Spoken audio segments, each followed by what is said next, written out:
Hi, my name is Veronica. Today we are going to be going over some of the most common poses in a vinyasa yoga practice. I would like to start with mountain pose, which seems very simple, but there's a lot of happening in your body, strengthening happening in your body. So if you would like to join me, let's get started by bringing our feet hip width distance or your big toes to touch, and hip width distance. Place your hands on your hip bones. When you feel your hip bones, trace a line down your knee, down your ankles, and through your second toe. Here, lift your toes, spread them open, and then bring them down. Think about the four corners of your feet as being the mount of the big toe, the mount of the little toe, and the two back corners of your heel. Now press down the four corners of your feet and lift your kneecaps. As you do that, your thigh muscles contract, they become strong, and it creates a slight bend on your knee as well. Lift your pelvic bone up towards your belly button, lengthening through your tailbone. What it does, it creates a neutral pelvis that supports your spine. Bring your ribs towards each other. Expand your upper chest and your upper back, keeping your shoulders down and away from the ears and your palms facing forward. Lengthen your neck and press your crown up towards the ceiling. This is mountain pose.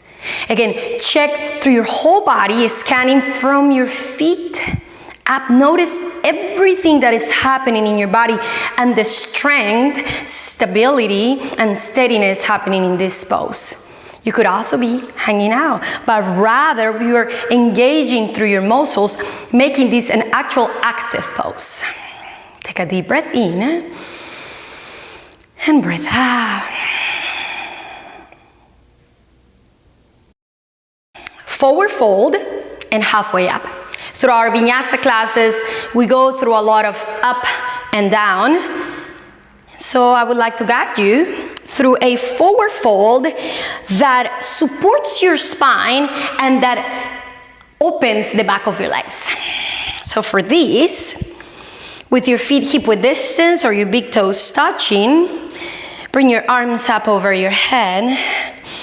And as you exhale, soften your knees, allowing your chest and your belly to rest towards your thighs.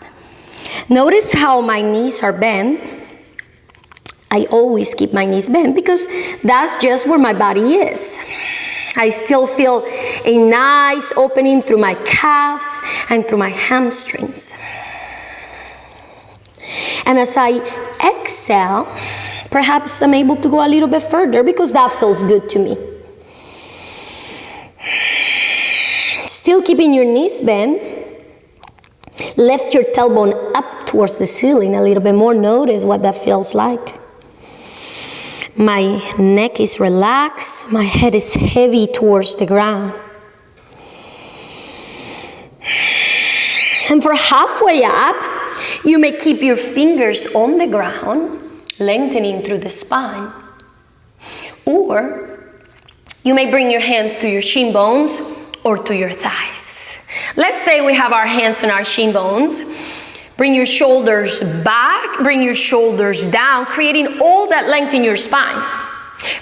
Press your crown forward as you send your tailbone back. My knees are still bent. I create that core engagement. I'm supporting my spine, keeping my spine safe, at the same time that I'm gifting the lower back of my legs a nice deep opening. Inhale and exhale.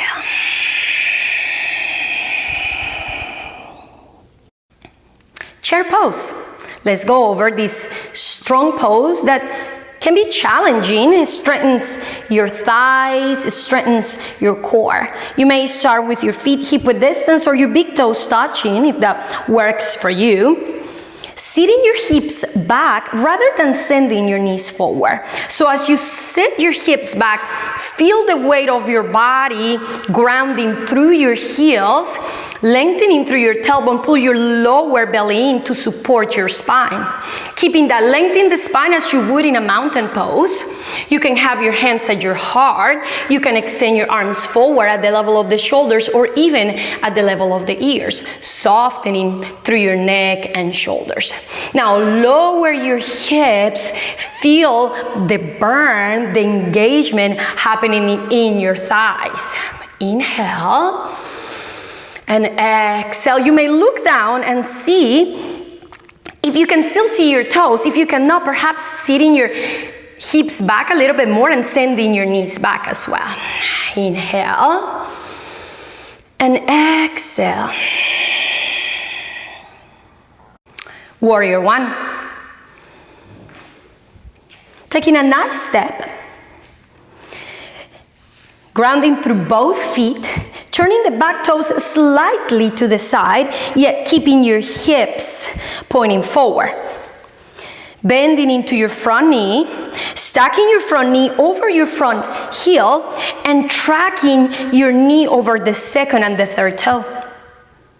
Bring your hand to your lower belly, lift that pelvic bone up, to create that core engagement, lengthening through the tailbone. Then check with your back leg, contracting through the thigh muscle, lifting your kneecap, and grounding through the outer edge of your foot. Stacking shoulders over hips, length in the spine, hands at heart center or arms up over your head. Inhale and exhale. Breathe in and breathe out. Warrior two. Separate your legs. Turn your toes towards the top of your mat. Bend into your front knee, stacking shoulders over hips. Pressing the mat away as if you're trying to break it apart, yet gently draw your inner thighs in towards each other.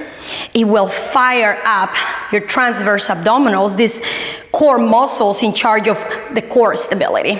Grounding through the outer edge of your back foot, lifting your kneecap, contracting the thigh muscles. Bend into your front knee, track it over that second and third toe. Open your arms at the level of your shoulders. Sometimes it's good to just look back, see where they are in space. Shoulders back and down, sending energy away through the tip of the fingers, keeping your shoulder blades towards each other. Inhale and exhale. And breathe in and breathe out. High plank and neutral pelvis. So we will start finding our neutral pelvis before we transition into a high plank. For our neutral pelvis, if you would like, you can come onto your knees and placing one hand in your lower belly and one hand in your lower back, play with that pelvic tilt, tilting forward and back. Imagine that your pelvis is a bowl of water. If you tilt forward, the water spills forward. If you tilt back too much, the water spills back. So go back and forward a few times and find perhaps a halfway in between where you feel that pelvic bone coming up towards your belly button and a slight length in your tailbone. From here, come onto a tabletop. And let's do that again. Explore that pelvic tilt. Find a halfway in between the two edges and hold it there. Gently pulling your lower belly in towards your spine, ribs towards each other, and pressing the ground away from you. Lift your knees off to hover only half an inch. Notice where your hips are, and with the lightest movement, step back one leg at a time. High plank. Pressing through your toes, stack your heels over your toes. Lift your kneecaps, Contract your thigh muscles, check with the neutral pelvis, ribs towards each other, and press the ground away from you as you send your crown forward, keeping the length in your spine and the length in your neck. Inhale. And exhale. You might see how I was shaking as I was holding the pose, trying to talk to you. There's a lot happening in your body, so that is one way that you can get on a plank, by finding your tabletop, lifting your knees to hover while still keeping that neutral pelvis and that core engagement, and then being mindful of keeping your hips exactly where they were. Step back one leg at a time. Now, and let me catch my breath. Modified plank. You can find a plank, the regular plank. You're only gonna hold it for maybe a breath or half a breath. And then here, still with that core engagement and your neutral pelvis, with your gaze slightly forward, just drop your knees, rest them on the ground as you're still pressing through your toes. Notice that there is a long line from my knees through my spine, my neck, and my crown, and my hips are not dropping. My booty's not sticking out. I'm right here with the length in the spine and with the core engagement. This pose is not necessarily easier. It's a step to build up to a regular plank if you want to, or you can keep on practicing with your knees on the ground. It still provides a lot of good core strength and core stability. What about chaturanga or chaturanga, how you like that? It's a fun pose, it's a strong pose, it gets your heart pumping. It does require a lot of mindful alignment to keep yourself safe and to get the most benefit out of the pose. Also, I would like to go over the difference between chaturanga and knees, chest, and chin, also called Ashtanga Pranam. With chaturanga, I will show you the full chaturanga from a high plank, and also a chaturanga with a modified plank. A modified plank is a really good tool to develop the strength to be able to go through a chaturanga without placing your knees down. Also, to integrate into your practice as your alignment starts to get compromised through the fatigue of the practice. So I still do that all the time. I place my knees down, I lower through my chaturanga, supported chaturanga, and it feels wonderful. So let's get started first by finding a high plank. For the high plank, I would like to show you how it works in my body. Spreading my fingers wide open, bring the index finger to point forward. I create an external rotation in my upper arm bones, rolling them away, and as I do so, the creases of the elbows come forward. That's how it works in my body. I can also turn the creases of the elbows forward without creating that actual external rotation. The external rotation creates shoulder integration that helps support my spine. Let's go ahead and find that tabletop. With the tabletop, I'm going to place my blocks in here to help me go through a chaturanga without going beyond that 90-degree angle right here. It protects my rotator cuff because I may have the strength to lower even more, but it is not safe for my rotator cuff. So I'm going to put this in here just as a reminder to my body that that's where I could stop. And then eventually, as I go through my regular practices, I may not need it because my body has it already in that that's where my chaturanga stays. I bring the tip of the fingers towards the blocks. Play with my pelvis to find that neutral pelvis.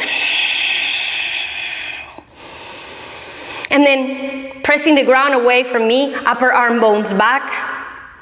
Engagement of the core. Left knees to hover, step back. High plank. Pressing through the toes, shifting forward with my crown. Inhale. Halfway down. Back bend, and child's pose. Okay, how can we do this with our knees on the ground. In my case, if I'm gonna have my knees on the ground, I prefer to lower my whole body to the ground and come to a cobra or an upward facing dog.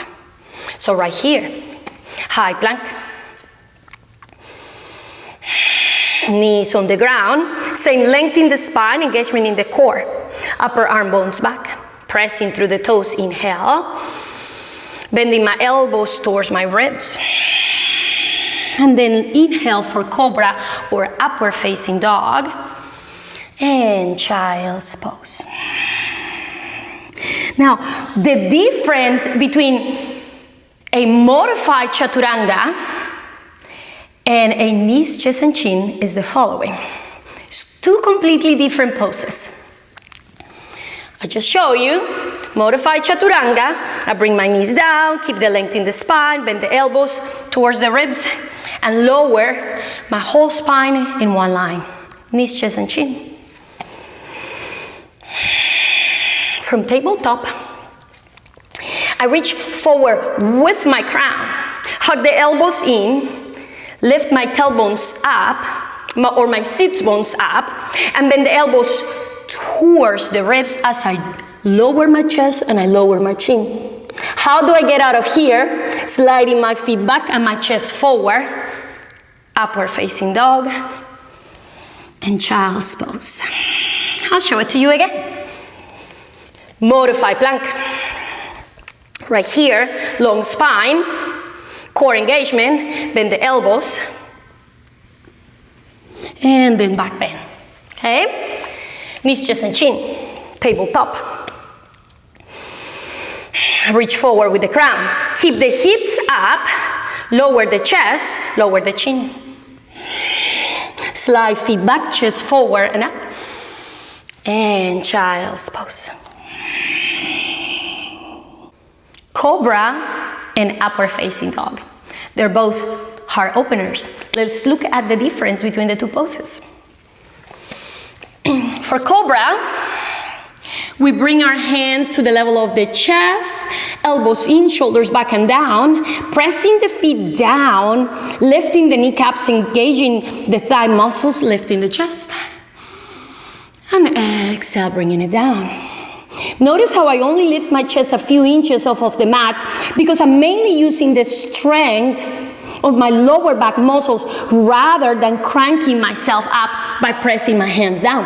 Let's try that again. Pressing feet down, lifting kneecaps, contracting thigh muscles, lengthening through the tailbone to release pressure on the low back. Inhale and exhale. Now, upward facing dog. I enjoy bringing my hands a little bit more lower towards the lower part of my chest, elbows in, top of the feet on the mat, press them down as I send my chest forward and up. Upper arm bones back, chest forward, crown up, pressing the feet on the mat, contracting thigh muscles, gently pulling the lower belly in and lengthening my tailbone. Inhale and exhale.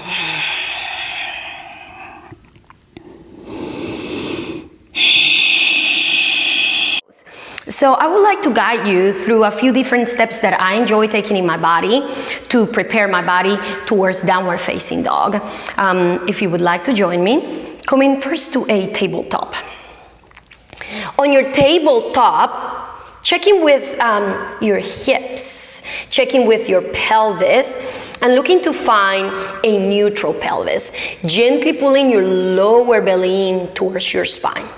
Here, walking your hands forward, one hand length.